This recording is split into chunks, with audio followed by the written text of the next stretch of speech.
Ready. Hello everyone, welcome back to your weekly Q&A with experts. Today you are joined by myself, Jenna Miner, Angel Yang, Brady McVeigh, And Jacob Warren. Today we're going to answer questions revolving around the topic of foreign policy. So the first one that we received is, what are some factors of this issue that affect wildlife and us in a negative way? So through my discoveries, I found that deforestation is a common problem around the world, and it's causing a decrease in the wildlife population.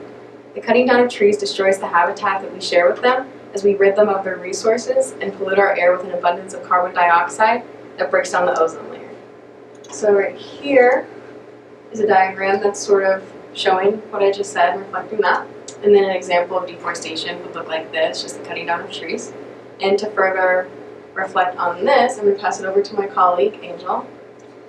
Alright, so the absence of trees causes there to be less oxygen and more carbon dioxide in the air.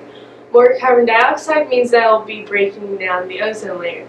And how the ozone layer works is that it lets heat in, but enough so that we won't, that we can feel the warmth, but not too much so that we won't get any mutations or anything like that. And the image here shows how the heat from the sun comes into the atmosphere and is trapped by the ozone, but only a little bit because of the ozone's little part. And on the next image you'll see right here the hole in the ozone is actually increasing, which means there's more heat coming into the earth that causes global warming, which is going to become a worldwide issue very soon, and we need to bring awareness about it. So now on to my colleague about immigration. So the next question that y'all sent in is, what are some ways illegal immigrants are affecting the U.S.? So there are two main ways that illegal immigrants are affecting the U.S., mainly economically. So the first is that the U.S. is illegal immigrants that are coming over are taking jobs that legal immigrants coming over would be taking. So that's hurting our employment rate, and those the illegal immigrants are being paid way less than legal immigrants would be being paid. The next is that the U.S. is using way too many personal resources on the U.S.-Mexico border, trying to make sure that not that many illegal immigrants are able to enter. And on this slide you can see how many illegal immigrants are entering and have entered since 1988, which is on the end there, and now in 2014 how many have entered.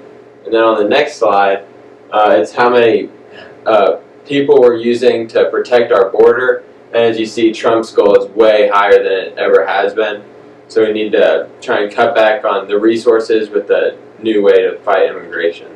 So now I'm going to go on to Jacob talking about economics. So the question y'all sent in was, in what way has China affected U.S. economic growth? China's affected U.S. economic growth in a really big way. Specifically when we're talking about a trade deficit, this just shows how much more we import from China rather than export, which just basically says that we're more dependent on China's economy than China is dependent on our economy. Even though we stimulate their economy, they're going to make the goods either way. They're still going to have the jobs and the growth. But the big issue is the stealing of intellectual property. The stealing of intellectual property means that they're stealing patents and technology like secrets that usually companies would try and keep safe in the United States. And you can see this kind of it's a little diagram. It says intellectual property, technology secrets, that shows just how they're taking it and producing these goods at a lower cost, and it's hurting the United States technology sector. All right. That sums up this week, and we'll see you next time. Catch you next time. Bye.